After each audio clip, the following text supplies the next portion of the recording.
Hello, everyone, and welcome to today's last segment here on the GSMC Fantasy Sports Podcast. This has been quite the enjoyable show for me. Hope it is just as enjoyable for you guys watching.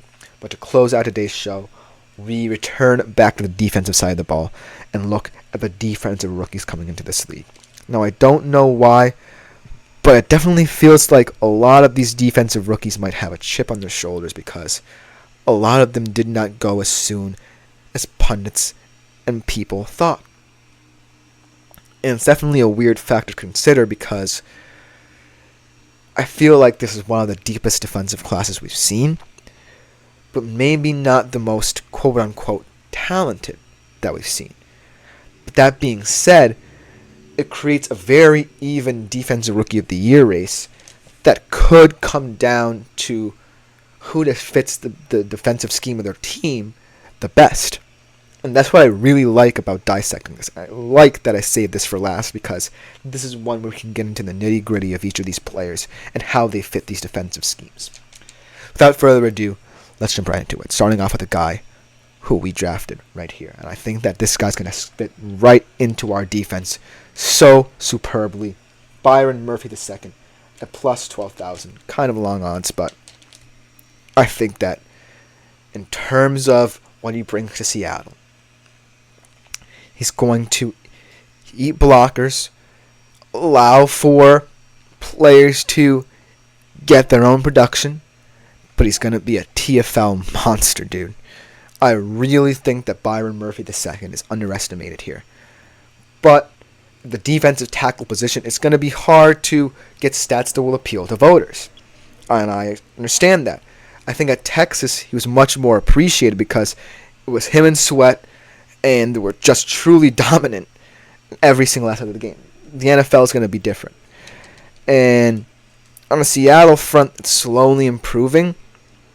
I think that he's going to be definitely one of the best players this year for this front, but at the defensive tackle position, it's going to be hard to stand out.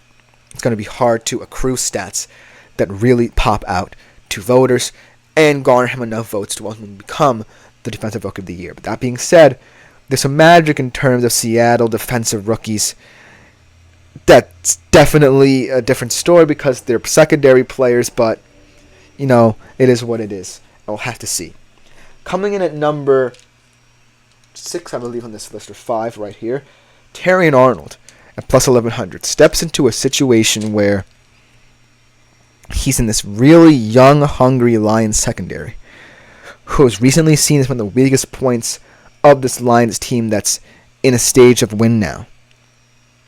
And I really think he's going to pop. He's paired up with former teammate Brian Branch. I really like Malafanu and Joseph in this secondary, and Terrion Arnold just steps into a situation where his physicality and range is desperately needed. And I really like the coach fit as well because Dan Campbell's going to bring out the fierceness in him, the grit in him, and the fight in him to really go along with the defensive identity the Lions have established under Dan Campbell. And so, what I really think makes Terrion Arnold a wild card here is how this new look Lions secondary performs over a long period of time. Because Terrion Arnold stepping into the situation, his rookie season definitely seems like it's one that could factor in for the long run and be really successful. So, if he performs well his rookie year and sets a good foundation and continues to improve throughout his career, that's much better than winning Defensive Rookie of the Year, in my humble opinion. He's a fantastic candidate, highly underrated secondary player, and he certainly feels like someone who we're going to have to keep an eye on as years go on, as he develops, but he's in a very attractive situation, and I think that Dan Campbell and Aaron Glenn will coach him up good. But he's behind Quinion Mitchell in secondary. Actually, they're tied, but I think that Quinion Mitchell has a better chance, to be honest with you. At plus 1,100, Quinion Mitchell just goes into a secondary where he's going to be a star. He's not going to start maybe as much as Terrion Arnold, but he's certainly in a situation that really is a highly appealing one for any young corner with the Philadelphia Eagles. A, He gets to learn under one of the best cornerbacks of the 21st century in Darius Slay. B, he's coming into a situation where you have that melded experience and youth. And C, he's one of the speediest corners in that secondary. And that's going to be highly coveted. Because if Darius Slay does turn into a coverage man who's not relying upon speed, you might want a speedier guy in your secondary to really cover true guys. That's really going to help. I think his speed stands out a little bit more over Terrion Arnold. Terrion Arnold might be the more rangy and versatile corner, and the more aggressive one at that. But Quinion Mitchell's speed is really going to be a factor, especially in a Philadelphia Eagles secondary that's looking for balance, looking for the right solutions as they kind of retool that secondary if and when Darius Slay leaves them. And so Quinion Mitchell is going to be someone, much like Terrion Arnold is going to keep an eye on, but I think that in terms of the rookie season, he's going to immediately be coveted by a lot of people for his ability to use his speed to his advantage. So that's why he's the highest rated secondary player in terms of betting odds for Defensive Rookie of the Year. But moving up to the big guys, Jared Verse at plus 1,000. I think Jared Verse is scary on the Los Angeles Rams. I'm kind of mad that he went to Los Angeles, but I'm still happy that we got Byron Murphy. Jared Verse, man, I think he's going to slot right into that Los Angeles Rams front. He has big shoes to fill in terms of being what Aaron Donald was, but I don't necessarily think he has to be that. If he's just a serviceable edge rusher, he's going to fit right along this line. You have young guys in Kobe Turner and Byron Young who you want to build around. And to me, that just makes Jared Verse pop out a lot more.